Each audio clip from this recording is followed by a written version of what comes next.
Sangko sab sa langit ang kalipay sa ginikanan ni Heidelin Diaz sa kalampusan ini sa Tokyo Olympics 2020. Samtang Zamboanga City LGU muhatag usab og 2.5 million pesos nga incentives. Ani report.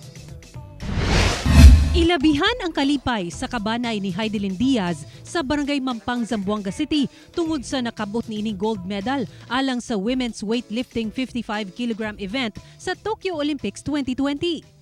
Nakahilak sa kalipay ang nanay ni Heidelin nga si Emelita Diaz sa kadaugan sa ilang anak. Samtang ang tatay niining si Eduardo Diaz ang nagpunay og lukso-lukso samtang nagtanaw sa anak kagabi sa mismong kompetisyon. Alegre que yo ahora tuve en proud kayo de deratan por casa. Ya sácale, ya puede kami sacar na Tokyo Olympic el gold medal. Sobra de alegría para mío, ganale.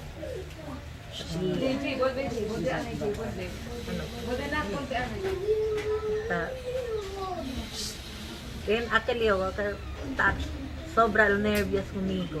Samtang gibisita usab ni Zamboanga City Mayor Benkley Maco ang pamilya aron pasalamatan. Gikumpirma sab sa mayor ang 2.5 million pesos nga cash incentives kang Heidelin ug subay sa quarantine guidelines. Ilahan na usab nga gipangandaman ang hero's welcome sa gold medalist sa Tokyo Olympics 2020. Napakahalaga itong tagumpay ng gold medal for the Olympics, a female that has lifted the world in her shoulders and has really broken the Olympic record in the weightlifting category. That's why we are here to thank God for this opportunity, but to thank Heidi, to thank Yumer, Felix Marshall, our athletes from Zamboanga, homegrown, that the inspiration and love that they have as children of their parents will also be able to translate para sa ating mga bata. Suportado sab sa ginikanan ini ang planong pagpakasal ni Heidelin. Ako si Sarah Hilomen Velasco para sa One Mindanao.